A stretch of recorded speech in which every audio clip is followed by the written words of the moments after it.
Hello student, 12th ஸ்டாண்டர்டுக்கு இன்றைக்கி ரிவிஷனில் ரெண்டாவது நாள். இந்த ரெண்டாவது நாளில் நீங்கள் இந்த 1 மணி வரைக்கும் நேற்று மதியம் தொடங்கி இன்றைக்கி வரைக்கும் மொத்தம் 4 சாப்டர் பார்த்துருப்பீங்க. இந்த 4 சாப்டர் வந்து சாப்டர் 1, சாப்டர் 5, சாப்டர் 6, சாப்டர் 12. இந்த 4 சாப்டருக்கான 1 மார்க் கொஷின்ஸ் மட்டும் இந்த டெஸ்ட்டில் இன்றைக்கி கொடுத்துருக்குறோம். இதில் மொத்தம் 60 கொஷின்ஸ் இருக்குது. இந்த 60 கொஷினுக்கான ஆன்சரும் உங்களால் சரியாக ஆன்சர் பண்ண முடியுதான்னு ஒரு டைம் நீங்கள் செக் பண்ணி பார்த்துக்கோங்க. அப்படி ஏதாவது தவறுகள் இருந்ததுன்னா என்ன மிஸ்டேக் பண்ணுறீங்கன்றதை இன்னும் கூட டைம் இருக்குது, நம்ம ரெக்டிஃபை பண்ணிக்கலாம்.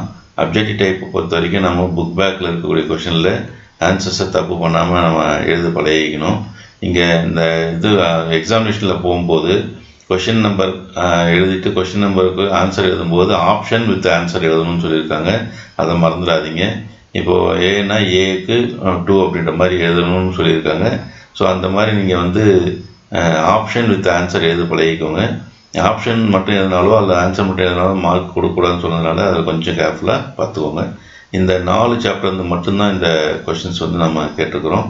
இதில் இன்னும் இந்த 4 சாப்டரில் இன்னும் சில கொஷின்ஸ் எல்லாம் இருக்குது. அதெல்லாம் கொஞ்சம் நீங்கள் தரவாக ஒரு டைம் பார்த்துக்கோங்க.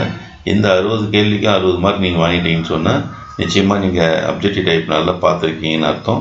ஸோ அப்படி இல்லைனாலும் இன்னும் 1 முறை 2 முறை நீங்கள் பார்க்கலாம். பார்த்துட்டு நல்லா ப்ரிப்பேர் பண்ணிக்கோங்க. தேங்க்யூ.